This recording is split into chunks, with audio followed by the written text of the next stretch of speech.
Excellent.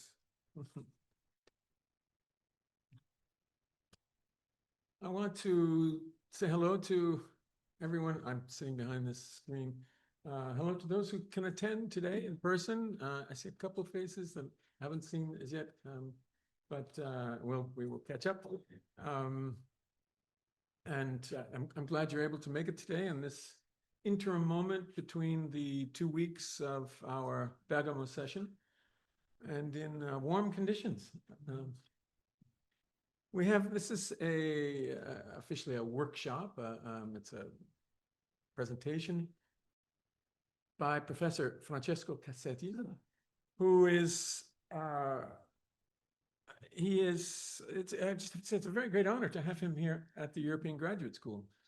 I suppose we had to come to Italy before we could think of having Francesco here, but no, it is really a very great honor. And he comes to us, as some of you will have learned, from Yale University, where he holds the Sterling Professorship of the Humanities and Film and Media Studies. And I understand that he directs a film and media program now at Yale. He has taught previously at the University of Genova, the University of Trieste, the Catholic University of Milan, the University of Paris 3, Sorbonne Nouvelle, and he's been a visitor at the University of Iowa and Harvard University, among, I'm sure, a number of others. And he's currently, as he mentioned to me this morning, active in research centers in Germany. Now, I mention this not because I want to evoke his status as a world traveler, but rather it brings, it has brought to him, I think, a very singular grasp of academic institutions and academic challenges, particularly in the current conjuncture. Had a very nice, this is the first time I had the pleasure of speaking with Francesco. We had a wonderful brief discussion this morning about some of these matters, and I was quite inspired to hear someone with so deeply involved with them. So for that reason, I feel especially happy to be welcoming amidst us, since we have been trying to be very attentive to these matters in the last week, and I'm sure in the time to come. Now, Professor Casetti has a quite impressive list of publications, talks, speeches, and so forth. I think it is perhaps inappropriate for me to try to summarize these or even to review them. Let me urge you to look closely at these publications. There's a very nice description on the Yale University website, and rather than pretend that I made that up and read it to you, which is the usual way of making an introduction, right? I just want to urge you to go and look at that, because he has written some seminal works regarding semiotics, film, and media, and this is one of the leading voices in approaching cinematography and film history and film, and in the last decade, I think, particularly media. So let me urge you to go look at those more closely. Let me urge you to go read them. And in the meantime, let us take the great pleasure of getting to know him here in Bergamo in this session. So thank you very, very warmly. Francesco, really appreciate your joining us here today.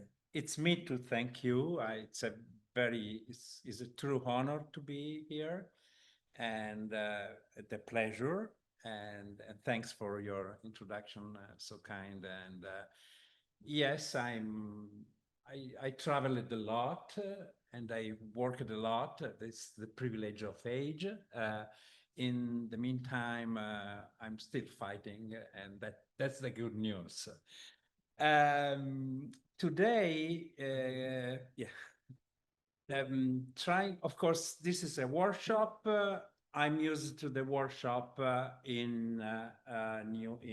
Yale, so you can stop me any moment, raise your hand, I'm much more concerned with the idea of creating a real intellectual conversation than finish my presentation. So no problem, no problem time.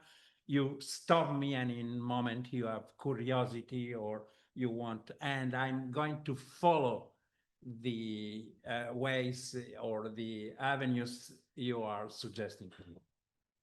Let me say, first of all, that in the spirit of the European Graduate School, which is a great name and great reality, I'm presenting something which is at the center of my current research, but also which is completely devoted to understand the power of media today. And the inspiration is a very critical vision of media today. I'm not going to praise Zuckerberg. On the contrary, I'm going to criticize the media system today. But how to criticize the media? Let me see, because I need to make advance the. No, it's not true. Oh, sorry. Nemaya, I'm losing the advancement. Sorry, it's another keyboard. You understand that media are a problem. If you change the keyboard, the entire presentation is completely spoiled. And my apologies. Oh, it's okay. Okay, I'm using that. Yes. So, and you can also, so you're here. So basically, Okay. just Okay. the Yeah, I'm using bottom that. one. Thank you so much. I'm going to speak as an expansion and reframing of my previous work on protective media. This book that you can see the cover there claimed that media today are at least screen-based media. They are the intention of or the orientation of this media is to put a filter between us and reality, a very productive filter in order to keep us away from reality in order to grasp better the reality.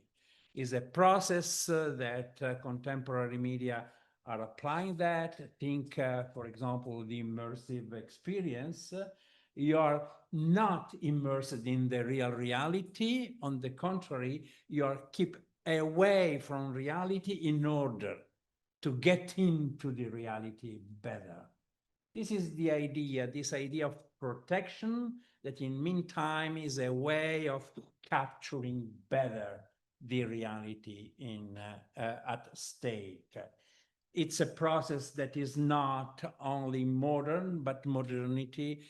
My colleague, Professor Carlabino, who sits there, is working on the medieval way of making reality far away in order to immerse in the God's reality better. So it's an old mechanism. I'm interested in the history of media and the way in which modern media are inheriting all the mechanism and, in a sense, using them for the need of today. And this idea of need of today is exactly what keep me to briefly present you my hypothesis, the first part, and then a very brief analysis of some of the most well-known or the best-known artificial intelligence-based or empowered applications. We are going to analyze them in order to understand how they work and which kind of power they exert on us. So I'm going to explain that and hypothesis. This is the first brief part. Second, the analysis, we are going to analyze some landing pages of contemporary apps. Then I'm going to criticize these landing pages. And finally, I'm going to express completely, point three, completely the historical assessment that is underpinning my presentation. So let's say the hypothesis.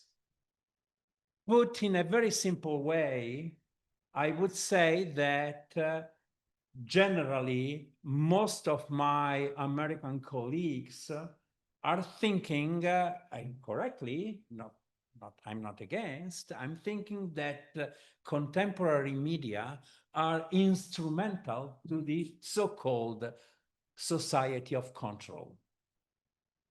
It's a concept developed by Deleuze that you know, the idea that society today is not based on discipline, but is based on the surveillance of everybody. My claim is that this is only the first half of the truth. It's true that contemporary media are instruments of control, but they are doing quite obsessively something else. What else they are doing? Let's go to the landing pages of the most famous chatbot, ChatGPT. What you can see there is in bold characters, there is a sentence which says, "What can I help with?"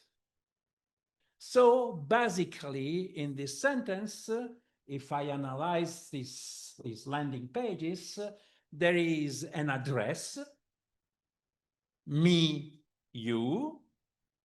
There is a request of attention. Please give me your attention.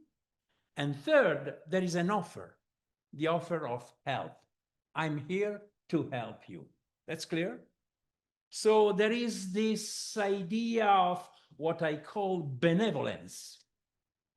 And this idea of benevolence is extremely common in all the artificial intelligence applications. Let's go to Claude Frere, which is another. It's more than a chatbot, is an assistant. It's called assistant or searcher. Connect, protect, and build everywhere. I can do that. I can help you in these three elements. Connect you, protect you from what? Malware, aggression, cyborgs, whatever you want, and build with you, improve your energy, improve your performances. That's a third example. Claude, another chatbot. I mean, I do not know if you're using artificial intelligence, but ChatGPT and Claude are the most common among them. Your ideas amplified. Again, a promise, an offer of help. I can improve you.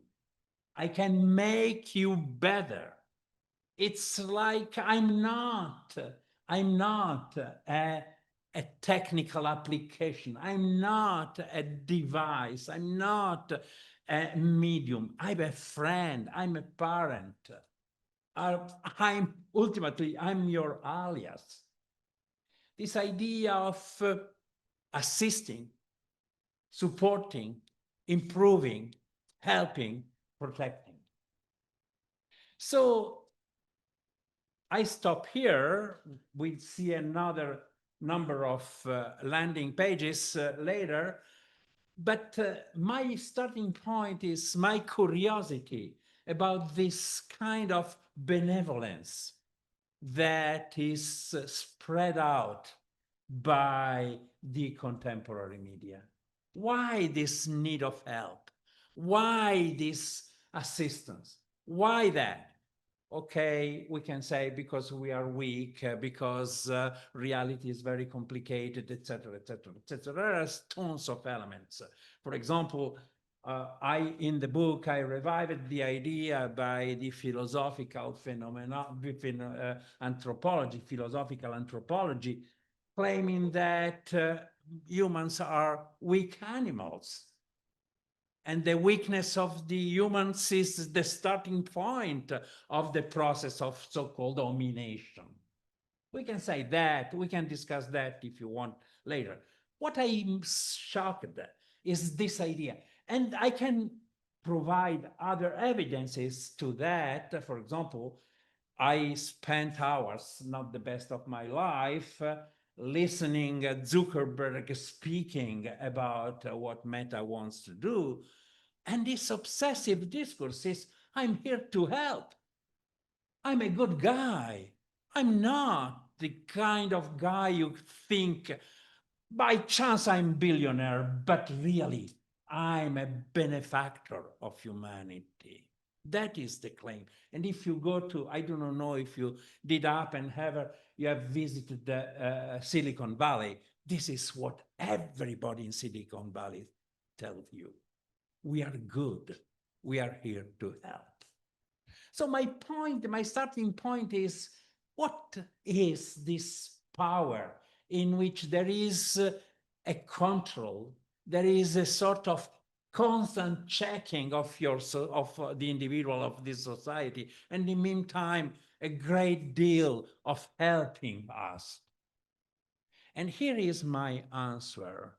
My answer is that rather than merely tools of a society of control, Deleuze, contemporary media seems new and in a way distorted variant of pastoral power, as described by Foucault. And that is my claim. My radical claim is that this power is coming back today in our society in a new and sometimes perverted way. What is the pastoral power? I follow Foucault 100%. You know, maybe you know or not, that Foucault described the pastorate and the pastoral power in his seminar of 77, which was published only less than 20 years ago. And it's an impressive seminar. I hope you can read it. And he never wrote a book on the pastoral power, but he was deeply intrigued by the pastoral power. And the pastoral power is this kind of power that Foucault recognized in the 10th century before Christ in Palestine, Egypt, Assyria, and which is in contrast with the sovereignty of the king in Greece, is the alternative power in Mediterranean area, and is inspired by the metaphor of the flock and the shepherd. The shepherd cares the flock, helps the flock, has a responsibility to take care of the flock. In the meantime, the shepherd owns the flock. He has full possession of the flock. And this metaphor came back in the medieval Christian church with the idea of the Pope as the shepherd, and was, according to Foucault, was the moment in which the technology of power were well wrought, prepared. It describes, for example, the power of confession, the power of baptism is a form of possession, or the power of confession is a moment in which I own you, but in the meantime, I'm ready to help you. You understand what I mean? And basically is a power in which care and ownership are together. That's the point. My claim is today media are means of help and ownership at the same time. This is my point.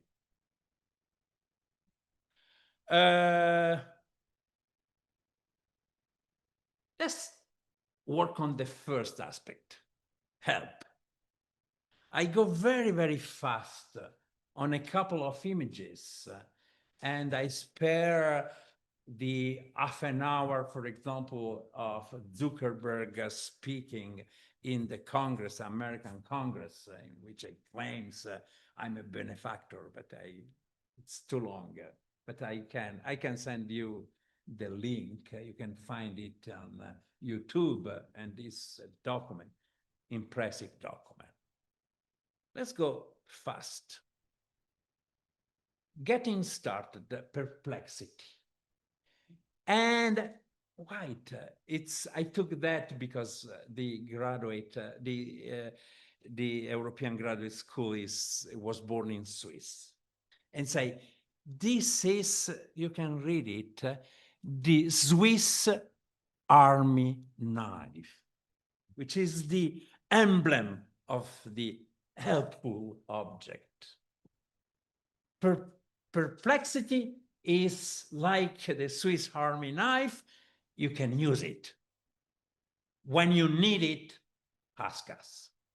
And also, it goes more radically because, for example, the promise of perplexity is, for example, do you need a quick, healthy recipe? Cook it. Shopping around for a new pole of running headphone? Shopping. And do you want to learn Python without enrolling in learning? Cooking, shopping, learning.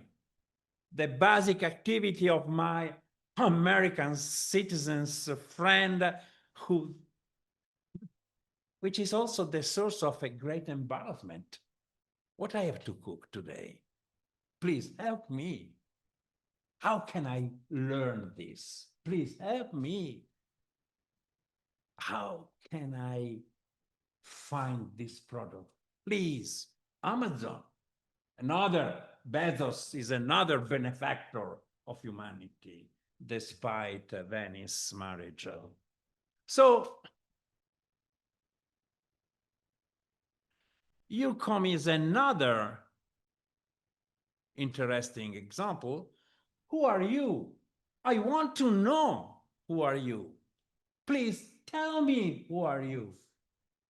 Because ultimately, I can help you, and you already understand where I'm going. I can help you only if I know you. Folks, I don't know if recently I'm going to visit some friends in England in a month. And now there is a new visa for England. Who did this visa? You did, Shannon. I don't know if you remember. There is a moment in which the visa, to complete the visa, you have to put your cell phone. It didn't work. It did not.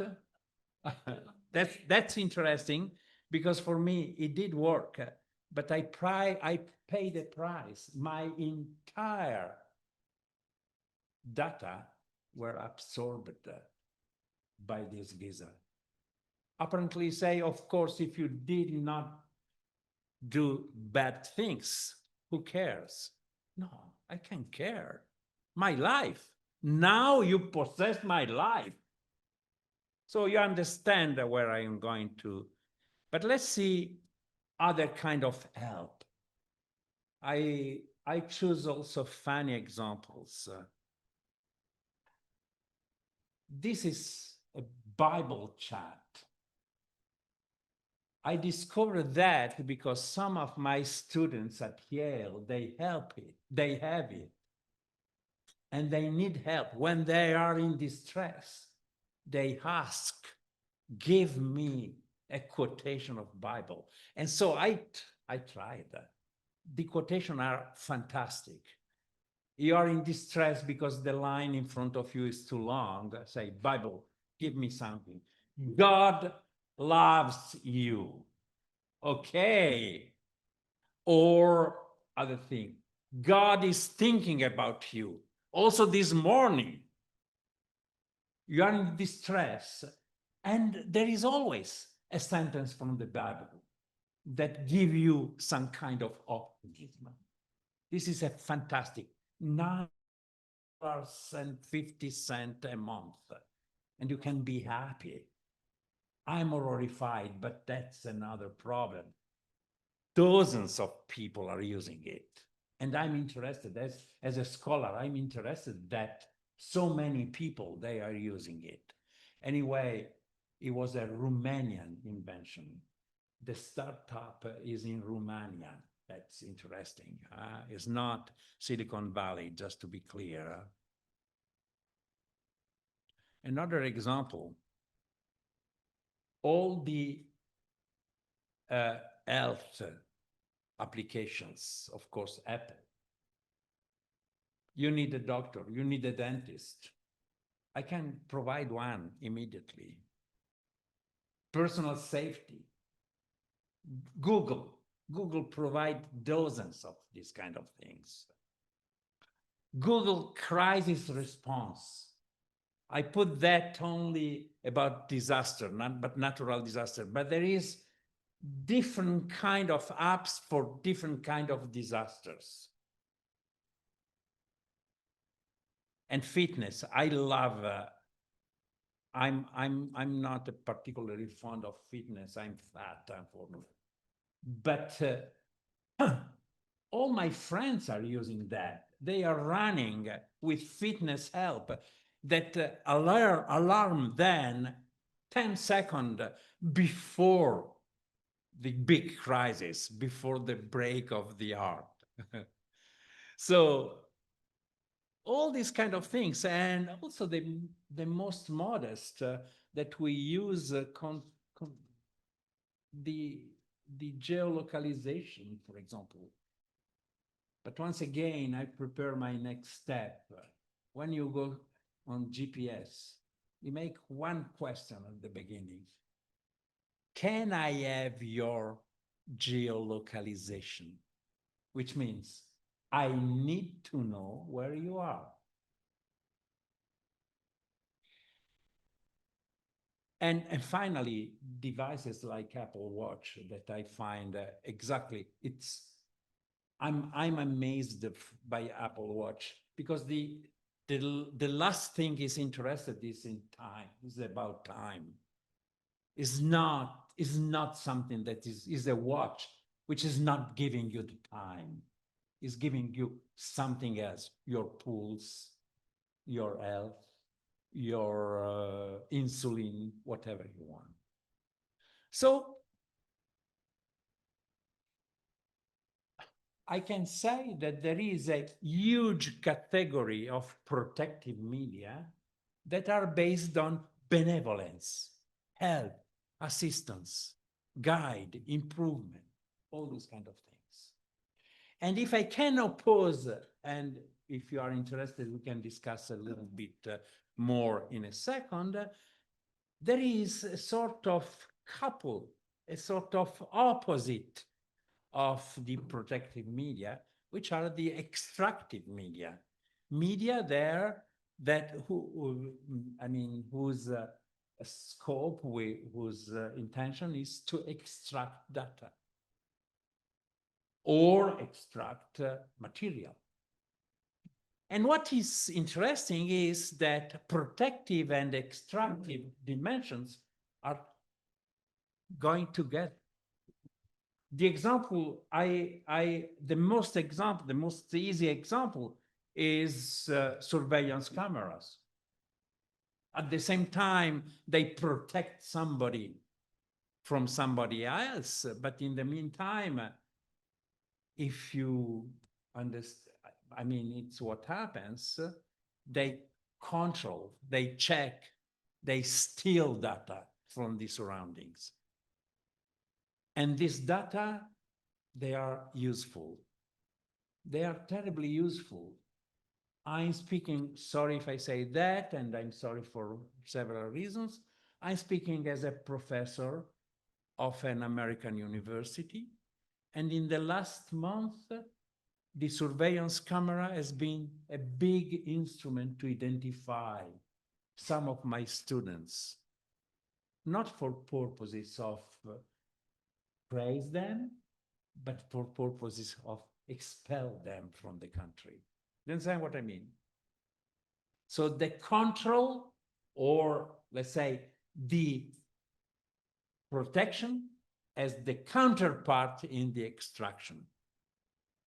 If I want to protect me, I need to suck data from the surrounding.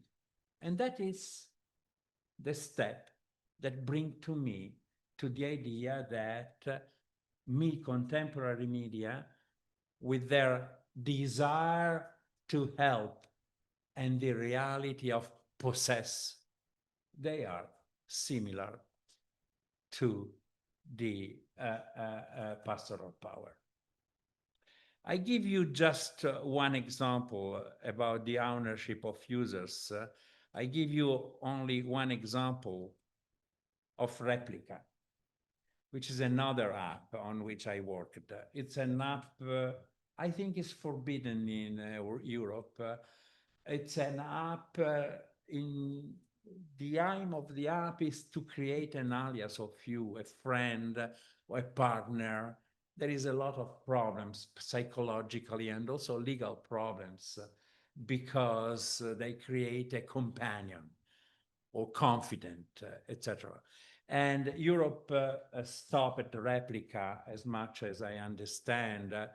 I do not know now, but in the past, the Replica was stopped in Europe after a teenager committed suicide because, for delusional reason, because the Replica alias was not satisfying him. That's terrible. But Replica, how Replica works? If you go to Replica, he asks you not only your name, but also your pronouns, which you know, of course, is a political and ideological element today, at least on campus where I live. I have my pronouns and my email. And how old are you? And they start and they create, you can choose your avatar.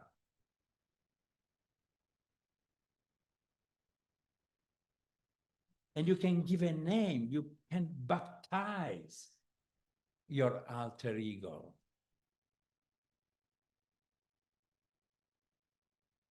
And finally, I do not know if you can read, this is an example.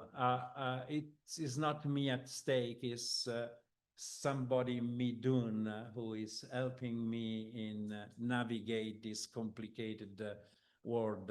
So we made the experience, but I used him. You can read it.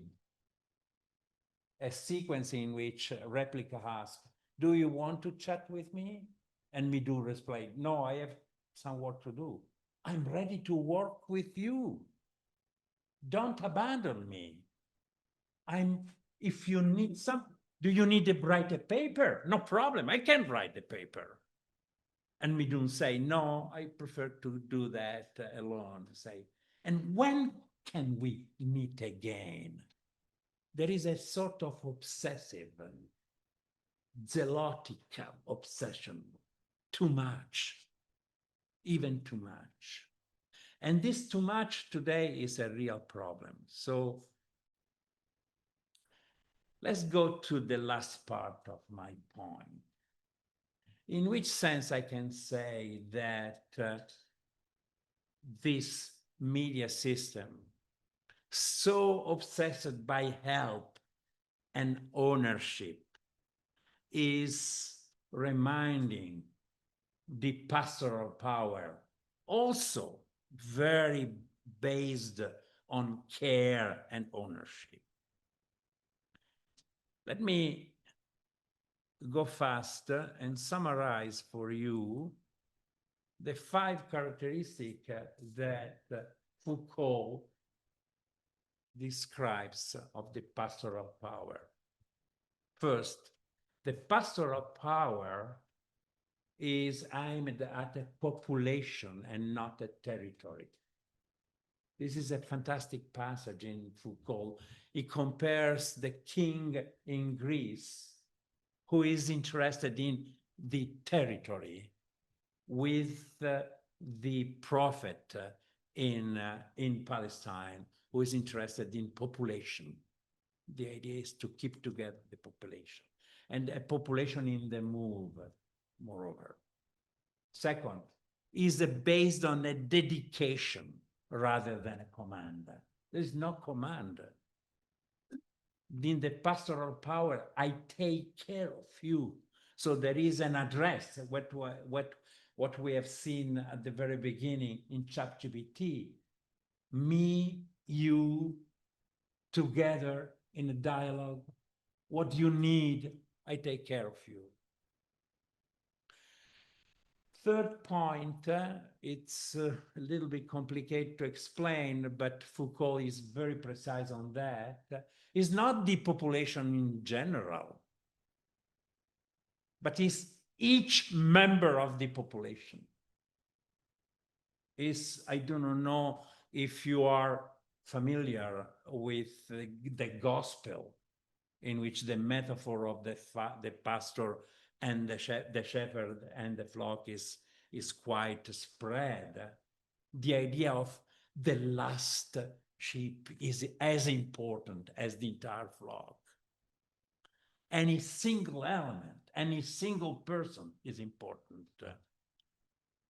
And fourth, the entire life of the individuals, not like in the contemporary society, in which mostly only the young and the elderly people are interesting.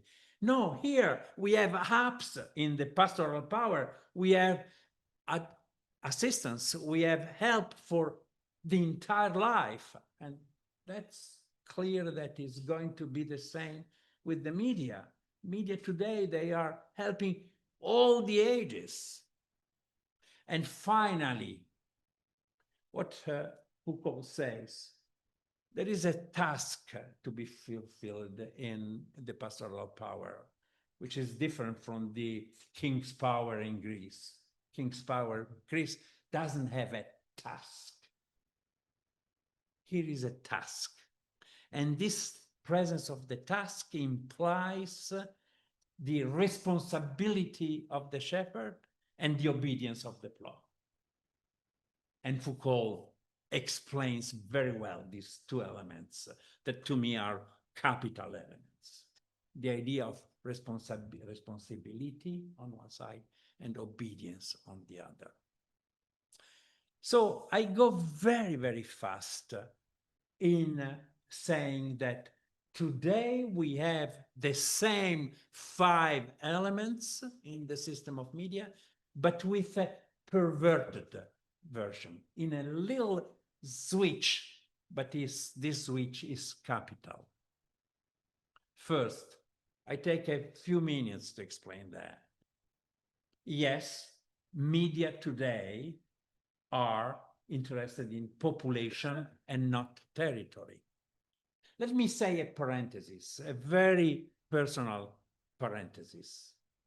As an Italian dual citizen living in the United States, I arrived here a few weeks ago, and all the people are asking, oh my gosh, Trump, tell me more about Trump.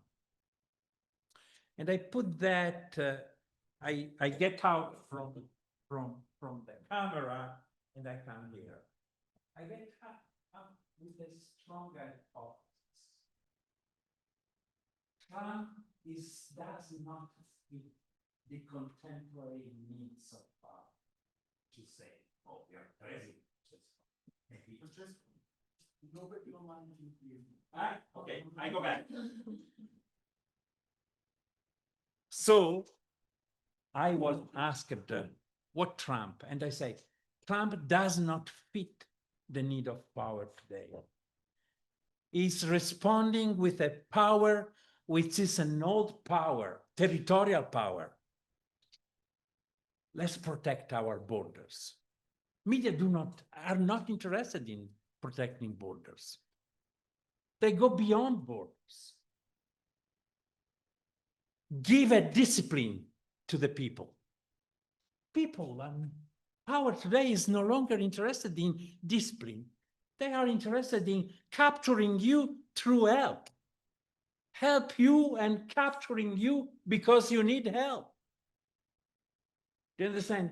So a population, media are interested in population, not territory, but is a multitude rather than a people. What is a multitude?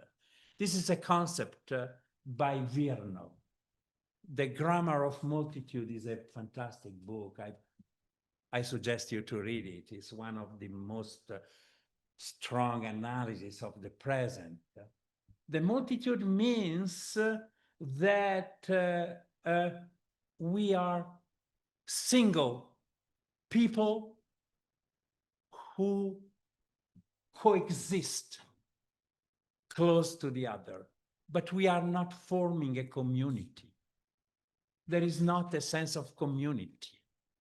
There is not a people in the sense of for example, what I'm saying my students is people is this concept in the American Declaration, Independent Declaration, with the people. We can say no longer with the people. We are a multitude. We are a lot of different people coexisting. And especially users of media, they share only the skills, but beyond the skills, they share only the virtual space in which they are. It's clear that? So first, a population, but not a people, a multitude. Second, a dedication, but it's not for free. It's on sale. You pay that. And we see how you pay that. Each and all the members of population. Yes, but I'm no longer an individual. I'm what Deleuze called it, I'm a individual. I'm only a part of myself. I imply also only a part of myself. The traditional pastoral power wanted you entirely, the totality of you. The entire life of users, yes, but defined by needs, not by ages. And a responsibility, yes, but is anonymous. It's true that Zuckerberg speaks, but Meta is stronger than Zuckerberg. The logic of neocapitalism is stronger than those who herald or announce or speak on behalf of it. And the obedience is an obedience without obligations.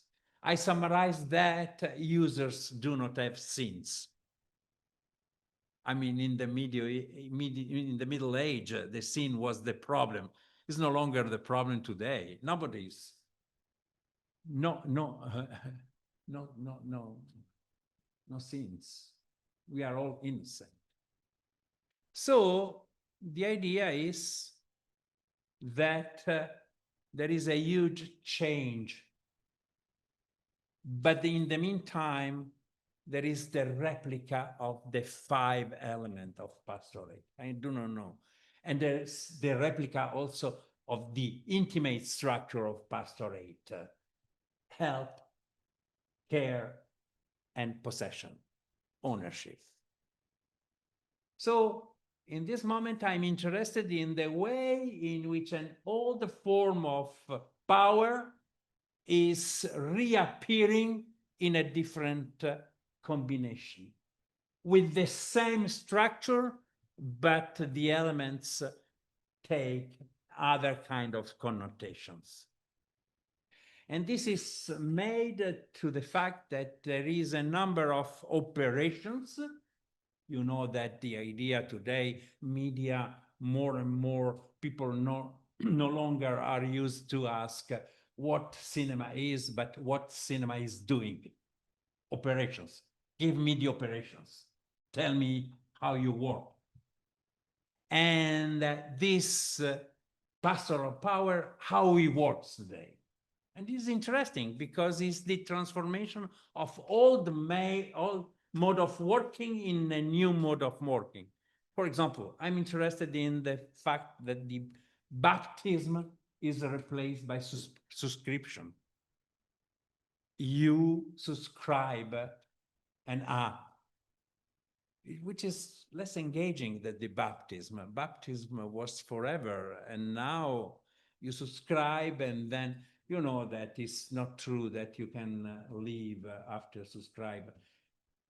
Somebody tried to get out from Amazon or not? Try to do that. It's almost impossible. It's almost impossible. It's a subscription like baptism, once forever.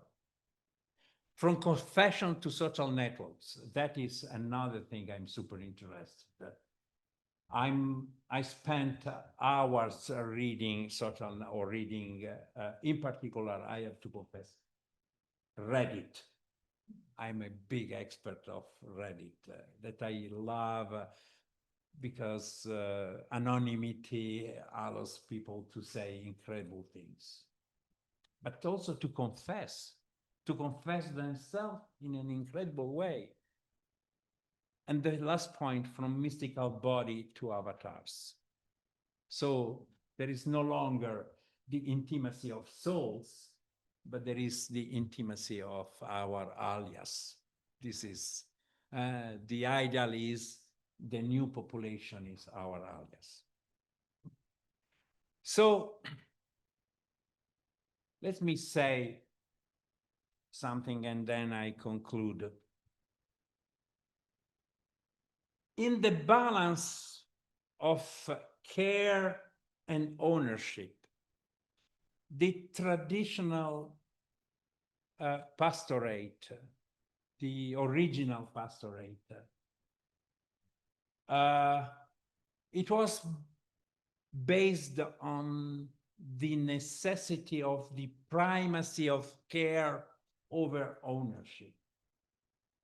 So the shepherd was the one who owns the flock because he cares the flock. That's clear. First I care, then after I care, I own. Today, there is a reversal. And that is very clear if you interview people in Silicon Valley, as I did.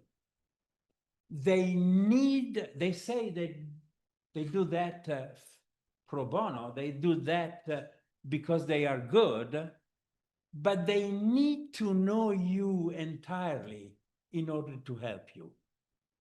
So they need to own you in order to help you. I don't know if I'm clear. First, give me everything, like in the visa. Give me everything, then I can help you. But first, you have to give me everything.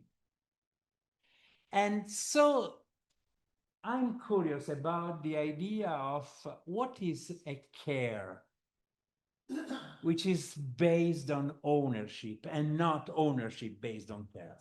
That's clear what I'm saying. What does it mean that I need to give all of myself to those who care me in order to be cared? What does it mean that ultimately I no longer in possession of myself, but you are in possession of myself? Uh, this aspect is interesting because for many reasons. Because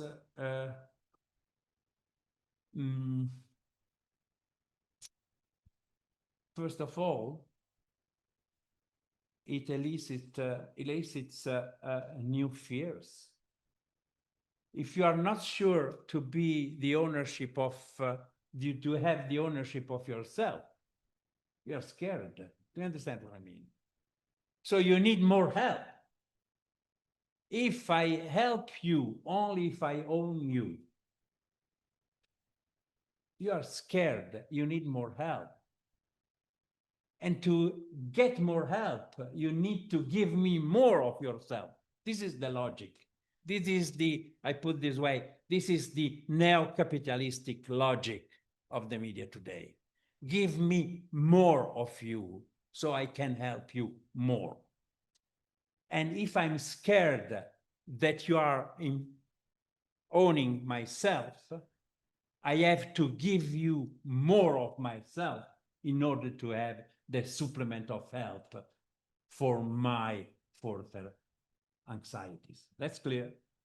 So it's a sort of spiral. It's a sort of spiral in which the need of help is endless. The promise of well-being is just a promise. But there is no help without possession. And so, for example, I'm thinking, but it's a long discourse, we can discuss that if you want. I'm thinking that we can get out from this logic of ownership and to start to think the help without the ownership. The help as a gift, for example. The gift is not, if I give you a gift, I do not need you. Do you understand what I mean?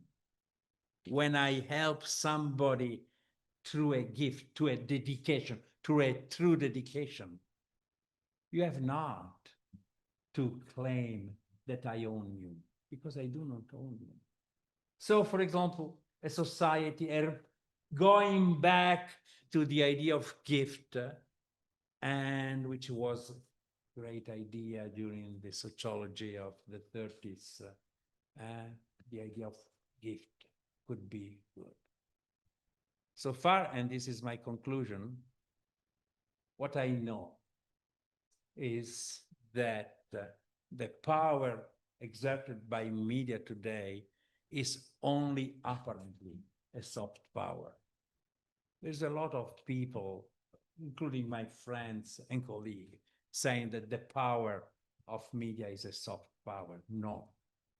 It claims a full possession of us as never before we had. This is the scenario that I find in analyzing the system of power today. And of course, I just mentioned the gift as a way of getting out from this logic. There are other ways of getting out. We can discuss that in the Q&A if you want. Thank you so much.